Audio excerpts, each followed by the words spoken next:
Hola a todos, ¿qué tal? ¿Cómo están? Hace muchos años, más de 50, que Jorge Luis Borges dijo en una entrevista que no existe la victoria en la guerra, todo son derrotas. No parece que nadie le haya hecho caso, visto los conflictos bélicos que llenan día tras día las portadas de la prensa y los noticieros. Precisamente nuestro invitado de hoy, el actor Brontis Jodorowsky, interpreta en un teatro parisino el papel de Menelao, quien sufre frente a Helena, la mujer más bella del mundo, su amarga victoria en la guerra de Troya. Dame 3. Servido. Paso. Veo.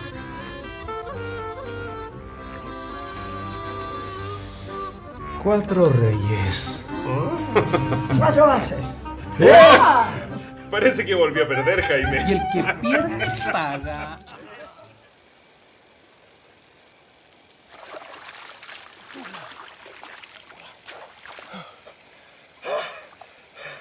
¿No tienes sed?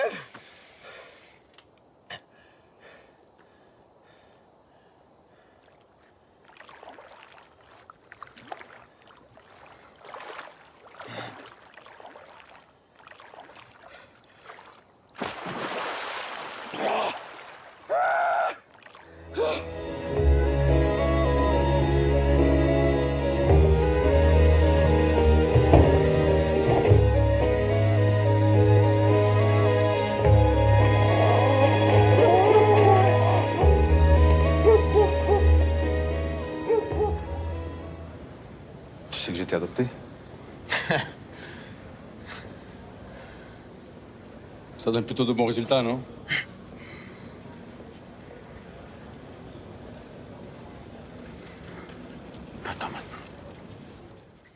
Muy buenas tardes, Brontis Jodorowsky. Hola, ¿qué tal, Jordi? Bienvenido a Radio Francia Internacional. El haber escogido la obra de Simon Abkarian, Helena después de la caída, no debe ser por casualidad tampoco, ¿no? 10 Bueno. años de guerra de Troya. En un mundo que siempre está en conflicto. Mira, la casualidad es una forma sutil del milagro, ¿no? Yo conozco a Simon Abkarian desde hace ya, creo que unos 38 años. Nos conocimos en el Teatro du Soleil, donde los dos hicimos una parte de nuestro desarrollo, en nuestro aprendizaje teatral. Y se actuó en sus 3 primeras puestas en escena, que fueron 2 obras de Shakespeare, una obra que escribió él, que ya era sobre Troya, sobre la guerra de Troya. Y luego cada cual hizo pues su recorrido, su camino artístico, y cuando él decidió poner en escena esta obra que él ha escrito él mismo, pues por un azar maravilloso, pues pensó en mí. Obviamente la guerra siempre ha estado presente, ¿no? en nuestro mundo, siempre ha sido la catástrofe permanente. Y pues obviamente hoy en día, con los diversos conflictos que hay, que sea Rusia-Ucrania, que sea lo que pasa en Medio Oriente, o también en Armenia, ¿no? Para dar algunos ejemplos nada más, pues obviamente tiene un eco, ¿no? con esta obra. Ahora, esta obra, la anécdota es que van 2 días que los griegos entraron a Troya, hicieron el masacre, tomaron la ciudad.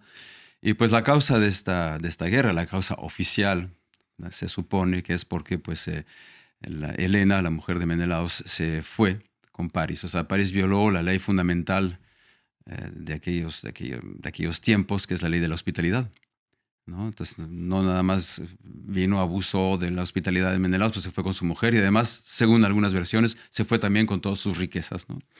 Y pues había un tratado de alianza militar en aquella época, que es un poco como la OTAN, como el NATO, ¿no? El padre de Helena, cuando se trataba, como es la mujer más bella del mundo, todos querían casarse con ella, ¿no? Todos los príncipes estaban ahí, yo la quiero, ¿no? Y su padre, Tíndaro, creo que se dice en español, les dijo, bueno, miren, Helena va a ser quien escoge a su marido. Y a primera sorpresa, o sea, que primer posibilidad de que una mujer escoja a su hombre, sobre todo en aquellos tiempos. Dice, una vez que ella haya escogido, si alguien la rapta, todos se tienen que aliar para ir a recuperarla y vengarse, etc. Entonces ella escoge a Menelao y ocurre que alguien se la lleva, entonces todos los griegos se tienen que reunir bajo el comando de Agamemnón, que es el hermano de Menelao, para ir a Troya. Que eso es oficialmente es para recuperarla a ella. Esa es la motivación de Menelao, ¿no? Recuperar a su mujer, a su amada. La ama, ¿no? Yo creo que la versión no oficial es que Troya era la ciudad más rica de aquella época, culturalmente la más avanzada, la más refinada, y los griegos pues se fueron, la querían saquear, simplemente, ¿no? Y siempre hay buenos pretextos, ¿no? Entonces, después de estos 2 días de saqueo, te toman a Troya con el caballo, pues, conocemos esa historia. Pues lo primero que quiere Menelao es volverse a encontrar con ella y ver si ella sigue siendo la misma Helena y si en cierta manera la puede reconquistar, ¿no? O sea, ver qué pasa con su pareja, ¿no? Y luego ya en una metáfora de la vida más personal ocurre que nuestra vida emocional sea compleja, tenemos separaciones, alguien se va, alguien regresa, de repente alguien tiene una aventura con otro o con otra, no sé. Y pues cómo una pareja se reconstruye. Y si esta obra corresponde a nuestros tiempos de guerra, donde habla de la guerra, como tú me dices, ¿no? Que no hay un azar, también habla mucho de la reconstrucción de la relación humana, sobre todo. Entonces también es una obra que pues en cierto aspecto tiene cierta esperanza. Que no es fácil. Simón Abkarian, además de director de escena y autor, es un gran actor también, ¿no? Sí, formidable actor. Sí. Permíteme que recuerde a nuestros oyentes que has nacido en México en 1962, si no me equivoco, y que con solo 8 años te instalas con tu familia aquí en Francia. Pero ya allí en México haces cine y obtienes un premio, la Diosa de Plata, al mejor actor infantil. Sí, esa categoría creo que ya no existe. No, imagina, el Muro del Silencio. Es que el trabajo infantil está prohibido, creo, por la UNESCO. No. O sea, todavía hay actores niños, hay muchos, ¿no? El cine se nutre de actores niños y de jovencitas, ¿no? Pero era una película que se llama El Muro del Silencio. Sí, de José Luis Alcoriza. Como Obelix, tú te caíste de pequeño en la olla de la pócima, ¿no? Aunque no engordaste como Obelix. Te lo agradezco. Es que me ves nada más de la talla para arriba, ¿no? No has visto abajo. No, bueno, es que mi padre ya en aquella época estaba en el teatro mucho. Y apenas llegué a México a los 7 años hicimos El Topo juntos. Bueno, yo lo hice con él en su película. Pero bueno, no, o sea, como Atena no nací nada más de un padre, ¿no? También nací de una madre que era actriz, Bernadette Landru.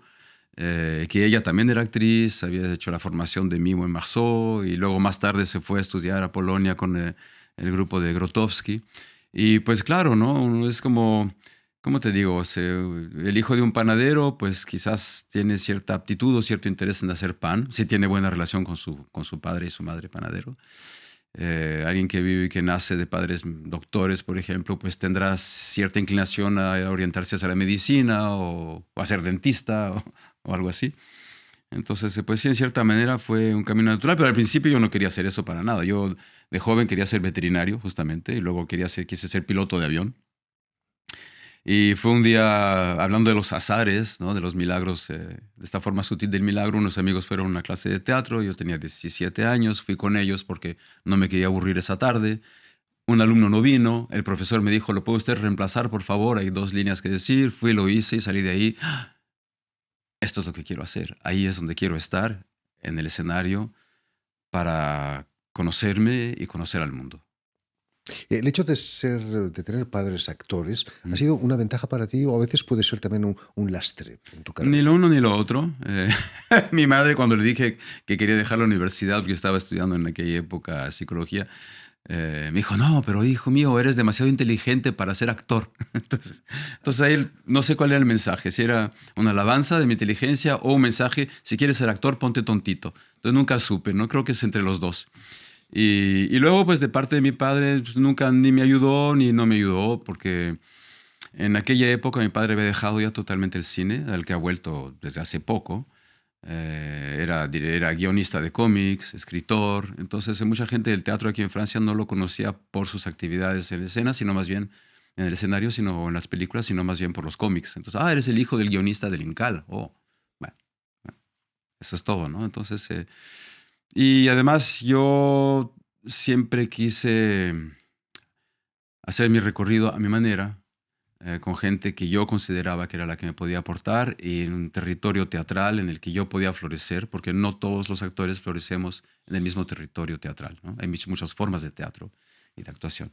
Empiezas estudiando con un actor que había trabajado con Grotowski en Polonia, que por casualidad conocía a tu madre. Sí, ¿no? Me de contabas. nuevo, estamos en el tema del azar y del milagro, ¿no?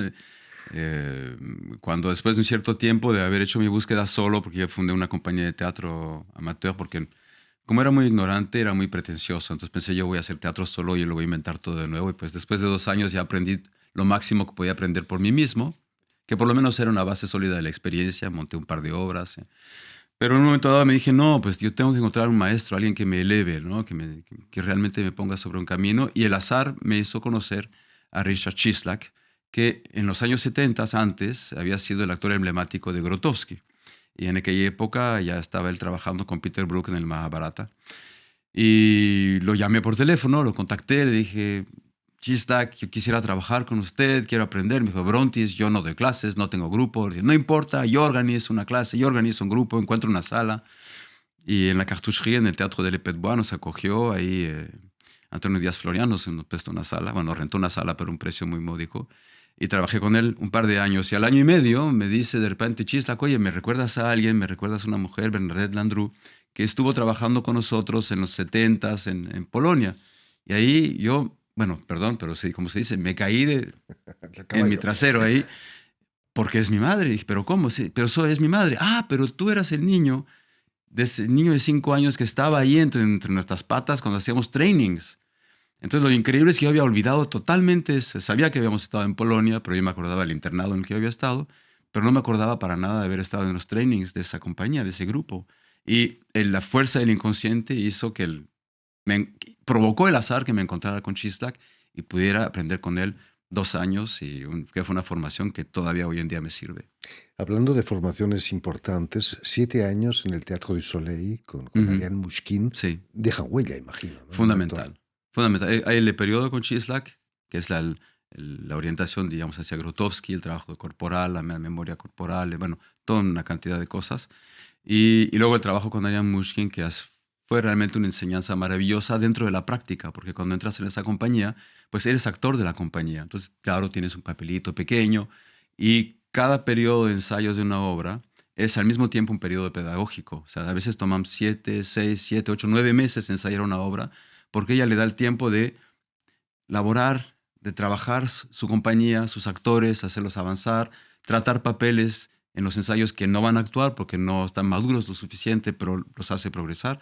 Y aprendí muchísimo, y no nada más en contacto con Ariane, que el trabajo de la máscara, todo eso, la cercanía con el teatro asiático, que es extraordinario, pero también en aquella época los actores que estaban ahí, había Simon Abkarian, había Zinedine Soilem, había Serge Poncelet, había Jean-François Dussigne, había realmente actores, Guy Frex, actores que eran maravillosos, y por capilaridad, Georges Bigot, obviamente, por capilaridad, yo aprendía imitándolos en cierta manera. O sea, él hace esto así, entonces así lo voy a tratar de integrar así. Entonces fue una formación muy fundamental, que también son mis 2 pilares, ¿no? Chislak y el Teatro du Soleil son los 2 pilares de mi actuación.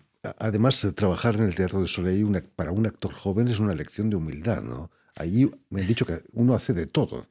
Sí, pero no es una lección de humildad. Yo creo que la vía artística debe ser una vía de humildad, ¿no? El arte siempre te es superior, cual sea tu arte. El momento en el que el actor, el artista, el pintor, el cineasta pierde su humildad, pues yo creo que se pierde. A la vez hay mucho un discurso sobre el ego, hay que abandonar su ego, dejar su ego. No, en la creación artística el ego es importante, pero es como el tigre que cabalga Buda, o como el asno sobre el cual Jesús entra en Jerusalén. Esas son las metáforas del ego, ¿no? Que está dominado, que te carga, te lleva, pero no, o sea, no eres tú el que está cargando al güey, ¿no? Como Ulises cuando quiso hacerse loco porque no quería ir a la guerra de Troya, cuando vinieron a buscar, ¿no? Se puso así su asno sobre la espalda como si...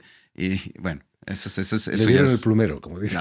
Claro. Has trabajado después como profesional con grandes nombres del teatro, con monstruos del teatro. Irina Brook, la hija de Peter Irina Brook, Jorge Lavelli, sí, que recientemente falleció. Jorge fue una experiencia maravillosa porque Jorge era muy buen director de actor. Realmente le gustaba dirigir la actuación, y él daba llaves, ¿ves? Y Y la gran llave de suya era la versatilidad.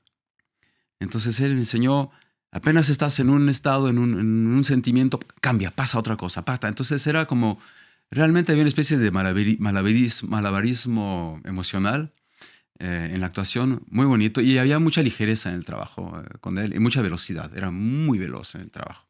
Entonces, bueno, luego otro aspecto que ha nutrido mucho mi actuación, mi transcurso, digamos, es la experiencia que he tenido en el cine, en particular en el cine en México,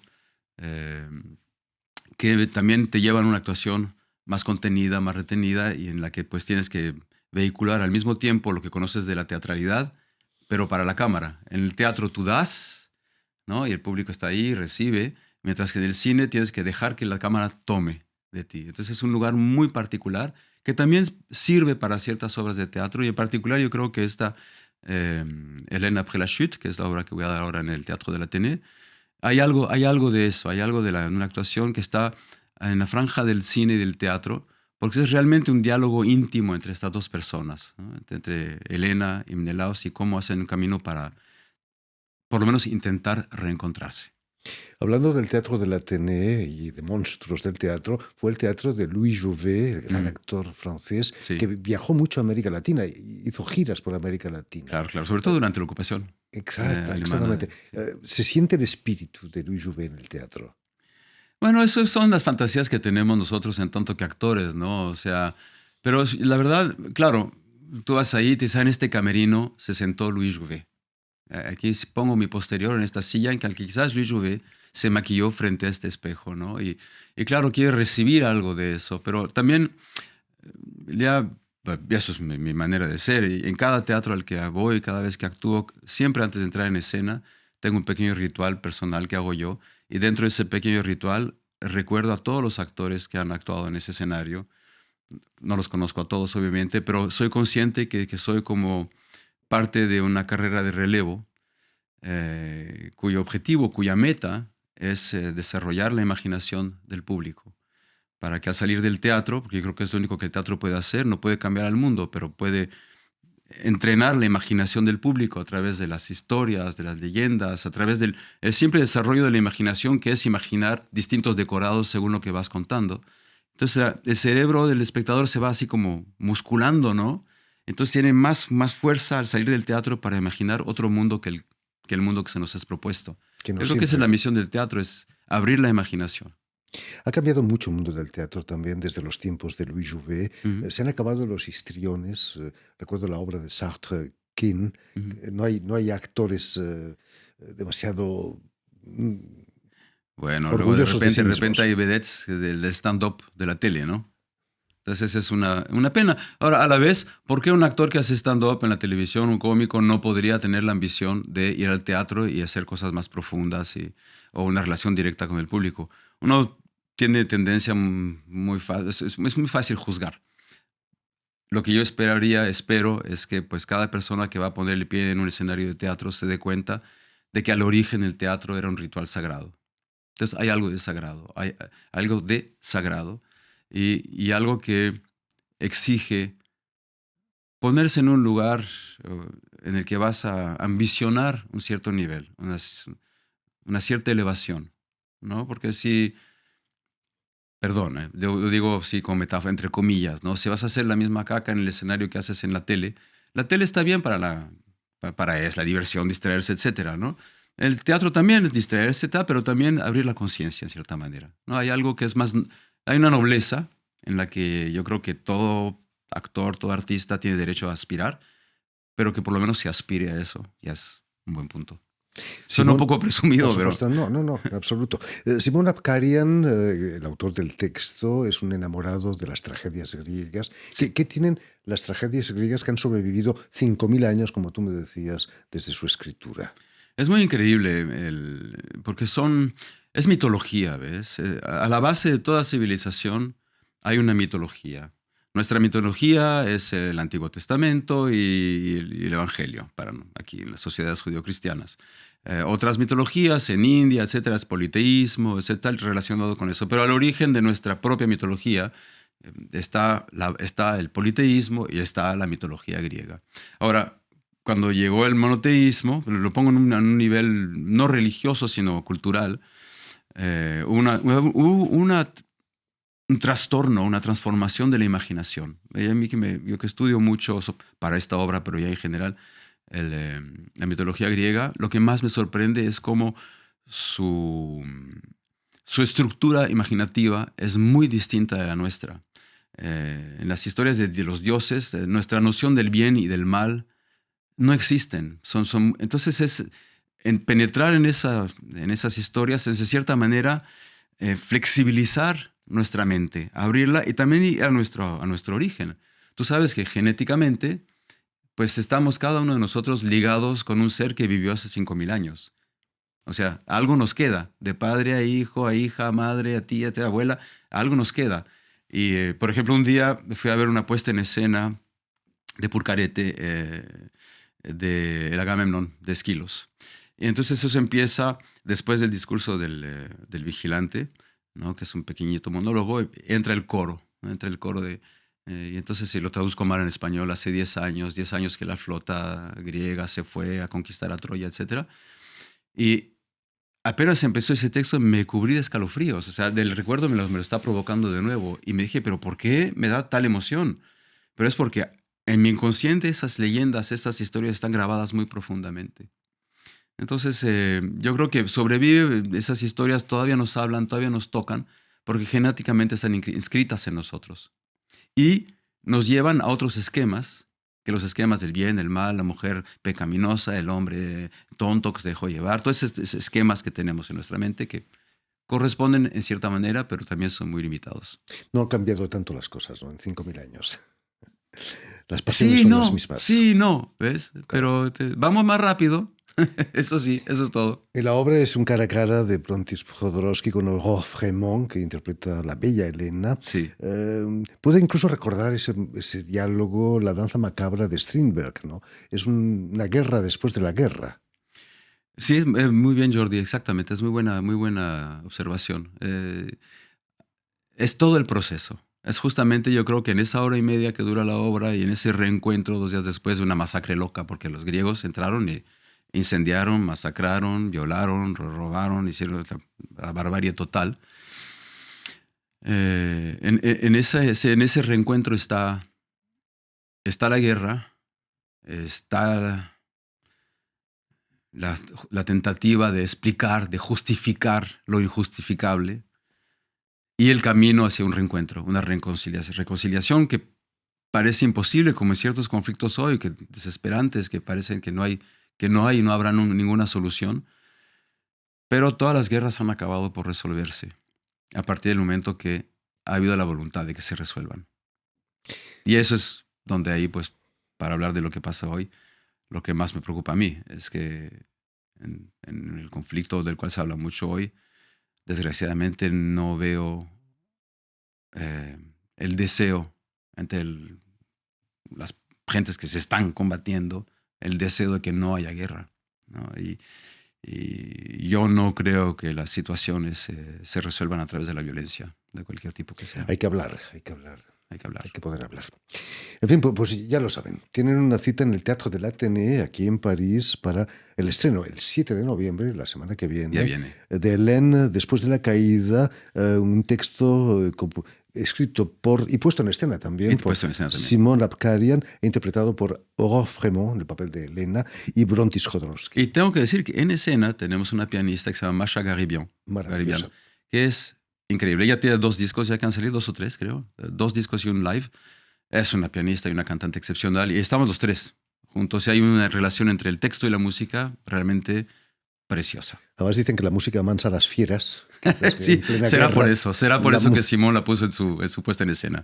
Permíteme, Brontis, que dé las gracias también a Tiffany Menta y a Steven Hersley, quienes han ocupado hoy de la realización del programa. Gracias. Y también saludar a nuestros telespectadores, porque también los tenemos que nos siguen en toda América Latina, en México, seguro que también, gracias a la cadena Unión Continental Latinoamericana, que es la cadena de la OEA, la Organización de Estados Americanos. Hola, México. Y una red que se llama TAL, que reúne televisoras públicas y también universitarias de toda América Latina.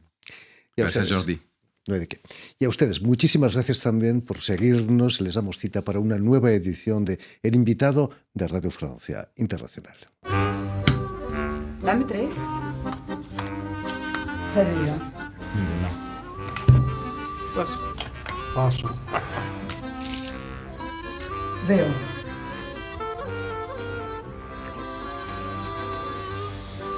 Cuatro reyes. 4 ases.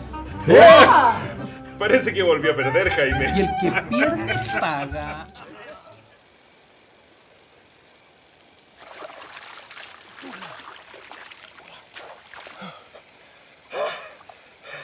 ¿No tienes sed?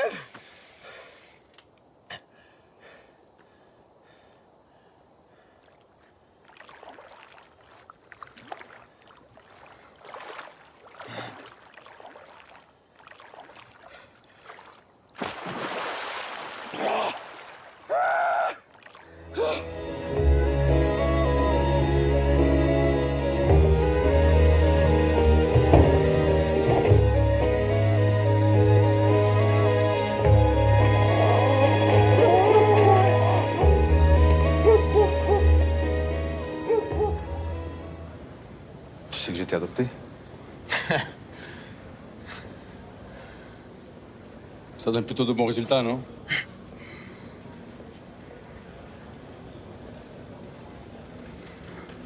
Attends maintenant.